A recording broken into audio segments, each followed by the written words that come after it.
What happened to Uncle Charles? Who is Uncle Charles? I know a lot of you watching this have to be asking yourselves that. Let's see if this jogs your memory. Now tell me what you gonna do, but it ain't nowhere to run. Remember now? Not yet? How about this? Why they kill my dog? Yeah, man, I miss my Uncle Charles, y'all. And he shouldn't be. Now you remember, and I bet you're missing Uncle Charles too. Everybody in the world knows Bone Thugs, knows Crossroads, and knows that Wishbone lyric. Partially because most of the lyrics on The Crossroads are a bit hard to understand, and this one in particular stands out for Wish's vocal clarity. When this song comes on late night at the bar, or at the party after everybody's had a few, I guarantee you will hear people singing this lyric. All kinds of people too. I'm talking sorority sisters and metalheads right there alongside Bone Thugs fans singing it. But what do we really know about it? What do we know about Uncle Charles? Aside from knowing Crossroads is a song dedicated to the deceased, up until a few days ago, everything else about the lyric was a total mystery.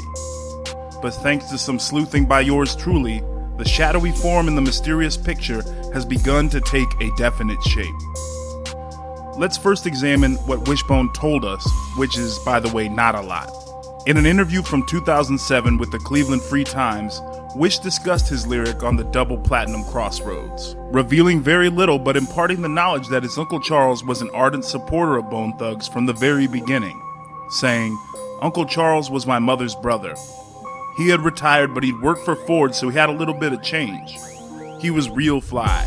He'd get up every day and put on a suit. He drove Lincolns and Cadillacs, but he was also the one who'd come around and take us to the movies. Everybody got $5.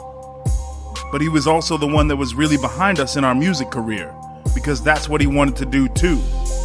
He used to listen to our little mixtapes we'd bring home, just encourage us.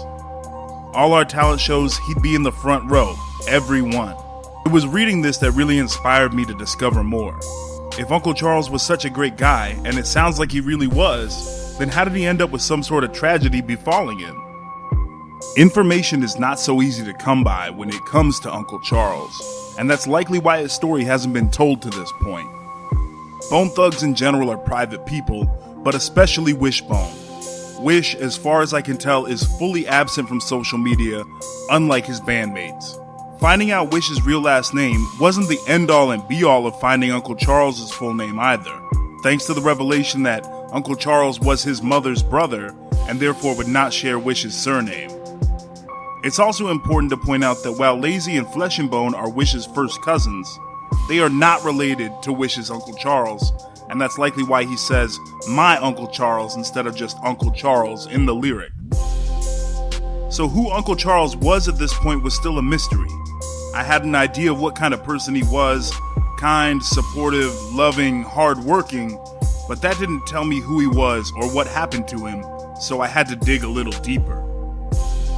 I searched through countless birth certificates, marriage records, death indexes, social media, newspaper articles, and everything in between, and while I won't reveal to you some of what I learned about Wishbone's family in order to protect their privacy, I still now present you with everything I know about the real Uncle Charles. Charles Pitts was born on May 26, 1953. Only 3 years later, in 1956, the stork would bring him a baby sister named Noreen, who would be Wishbone's future mother. As a young man, Charles would go to work for the largest automobile manufacturer in all of Ohio. Ford Motor Company had its Cleveland's Engine Plant 1 just outside of downtown Cleveland, where Charles would work for many long, hard years until for an unknown reason he decided to take an early retirement. It was during the years after he'd retired from the Ford plant that Charles took a keen interest in his sister's son's interest in music. Charles himself had always dreamed of being a musician, and seeing himself and the boy and his friends, did all that he could to encourage them. His encouragement paid off, as in the early 90s, he got to witness the beginnings of an extremely successful rap career for his nephew and his friends. In 1994, Charles lived on Lakeshore Boulevard in a part of Cleveland known as Euclid. While Euclid had its share of problems, it was a far cry from the notoriously dangerous streets of East 99th and St. Clair. around which his nephew and bandmates lived and worked. The summer of 1994 was a hot one, and like the temperature, the crime rates were on the rise, and sadly the murder rate was reaching its boiling point. In 1994, 139 people were murdered in the city of Cleveland. Police solved 73% of the cases, and in most of the cases, convictions were obtained. However, on the fateful morning of June 20th, 1994, Charles, for unknown reasons, traveled from his home in Euclid a little more than 7 miles southeast to the Glenville neighborhood of inner-city Cleveland.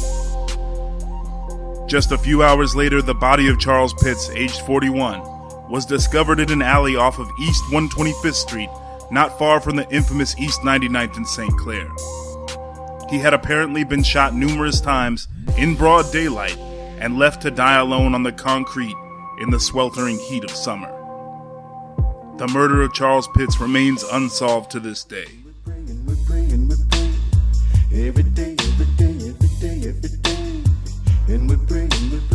The life and death of his Uncle Charles had a huge impact on Wishbone. The death of the man that had guided him and supported him in his drive to become a musician certainly added so much breadth of emotion that you can hear on The Crossroads. The album East 1999 Eternal and the hit record The Crossroads would be released just 1 year later in 1995. Bone Thugs and Harmony would go on to be highly successful and much beloved by hip-hop fans to this very day. And I think that some of that can be attributed to a hard-working, loving uncle that would have done anything to see his boys succeed. A great man who was taken too suddenly without reason. Rest in peace, Uncle Charles.